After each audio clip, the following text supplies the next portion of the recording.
Listening Library presents Jennifer, Hecate, Macbeth, William McKinley, and me, Elizabeth, by E.L. Konigsburg. Read for you by Carol Jordan Stewart.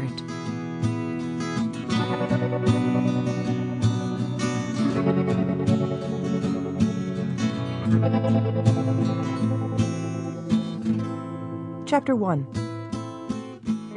I first met Jennifer on my way to school.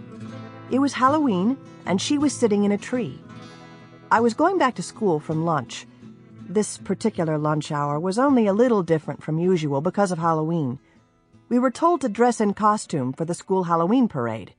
I was dressed as a pilgrim.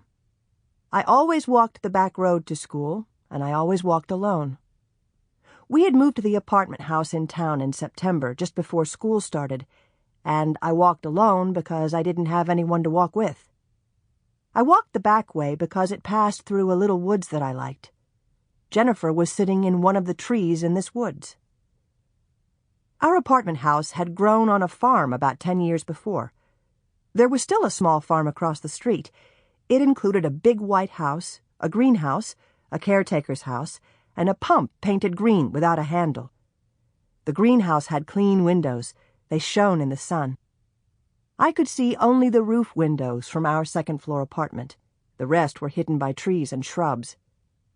My mother never called the place a farm. She always called it the estate. It was old. The lady who owned it was old. She had given part of her land to the town for a park, and the town named the park after her, Samuelson Park. The estate gave us a beautiful view from our apartment. My mother liked trees. Our new town was not full of apartments. Almost everyone else lived in houses.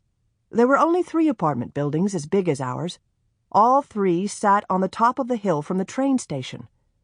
Hundreds of men rode the train to New York City every morning and rode it home every night. My father did. In the mornings, the elevators would be full of kids going to school and fathers going to the train. The kids left the building by the back door and ran down one side of the hill to the school. The fathers left the building by the front door and ran down the other side of the hill to the station.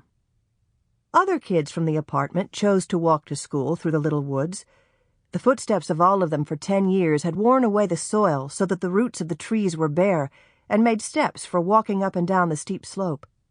The little woods made better company than the sidewalks.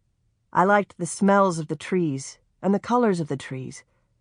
I liked to walk with my head way up, practically hanging over my back. Then I could see the patterns the leaves formed against the blue sky. I had my head way back and was watching the leaves when I first saw Jennifer up in the tree. She was dressed as a pilgrim, too. I saw her feet first. She was sitting on one of the lower branches of the tree, swinging her feet. That's how I happened to see her feet first.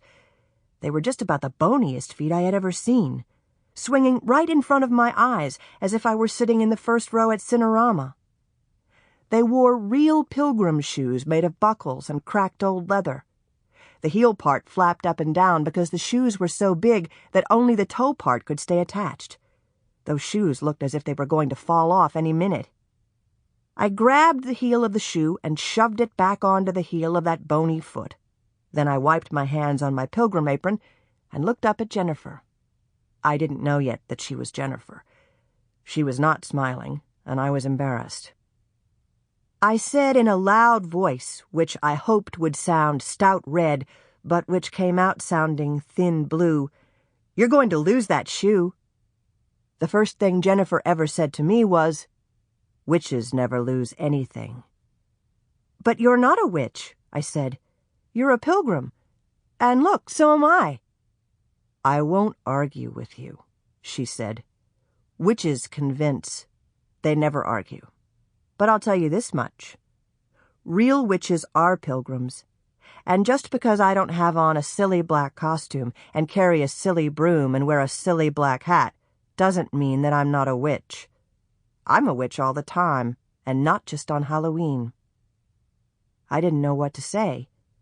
So I said what my mother always says when she can't answer one of my questions. I said, "You better hurry up now, or you'll be late for school." "Witches are never late," she said. But witches have to go to school. I wished I had said something clever. I just go to school because I'm putting the teacher under a spell, she said. Which teacher? I asked. Get it? Which teacher? I laughed. I was pleased that now I had said something clever. Jennifer neither laughed nor answered, but I was sure she'd got it. She looked at me hard and said, "Give me those 3 chocolate chip cookies, and I'll come down and tell you my name, and I'll walk the rest of the way to school with you."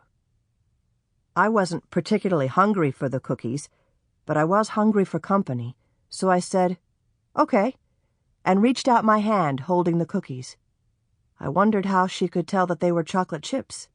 They were in a bag. As she began to swing down from the branches, I caught a glimpse of her underwear. I expected that it would look dusty, and it did. But that was not why it was not like any underwear I had ever seen. It was old-fashioned. There were buttons and no elastic.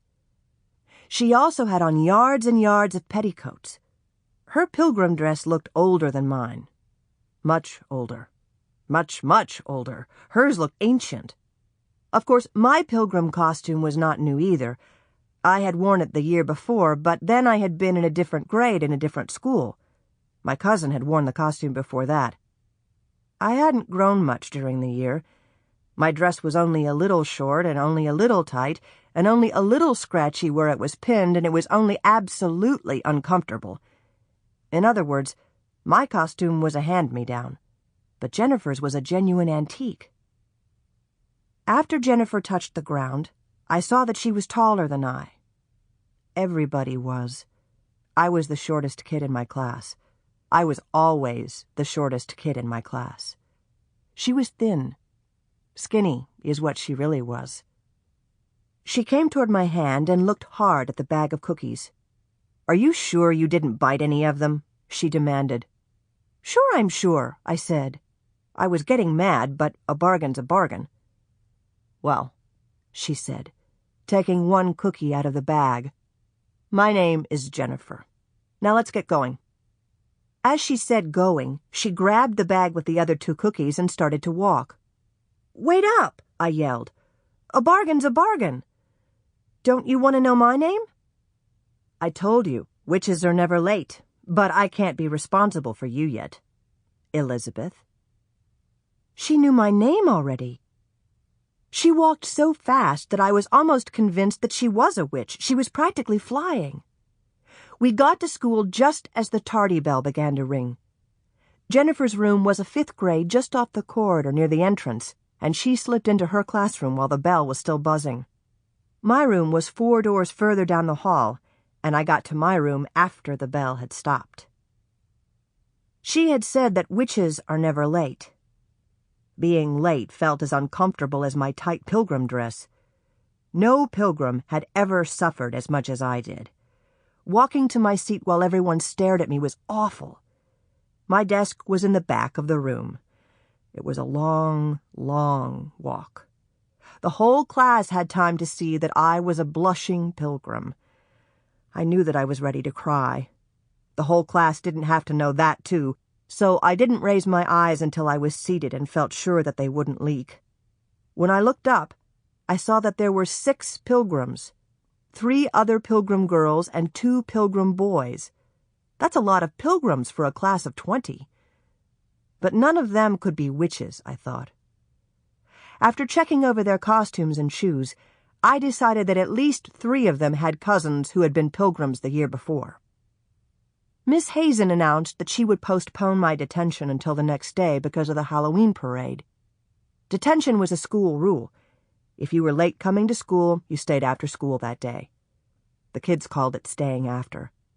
I didn't feel grateful for my postponement. She could have skipped my staying after altogether. Our lesson that afternoon was short, and I didn't perform too well.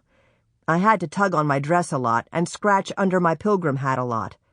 I would have scratched other places where the costume itched, but they weren't polite. At last, we were all lined up in the hall. Each class was to march to the... Sample complete. Ready to continue?